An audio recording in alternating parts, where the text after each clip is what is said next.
রাজধানী ঢাকা সহ দেশের বিভিন্ন স্থানে ভোর থেকে ভারী বৃষ্টিপাত ও দমকা হাওয়া বয়ে গেছে। ফলে ঢাকার মিরপুর সহ বিভিন্ন স্থানে জলাবদ্ধতা সৃষ্টি হয়। ভেঙে পড়েছে অসংখ্য গাছপালা। ফলে সপ্তাহের প্রথম কার্যদিবসে সকালে অফিসগামী লোকজন ভোগান্তিতে পড়েন।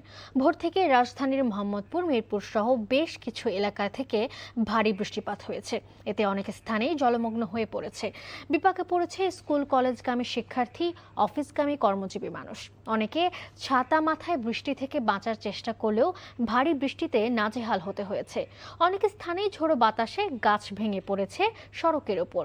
এতে ওইসব সড়কে যান চলাচল বিঘ্নিত হয়েছে। এদিকে আবহাওয়া অফিস জানিয়েছে, আজ দেশের বিভিন্ন স্থানে অস্থায়ীভাবে বৃষ্টি অথবা বজ্রসহ বৃষ্টিপাতের সম্ভাবনা রয়েছে।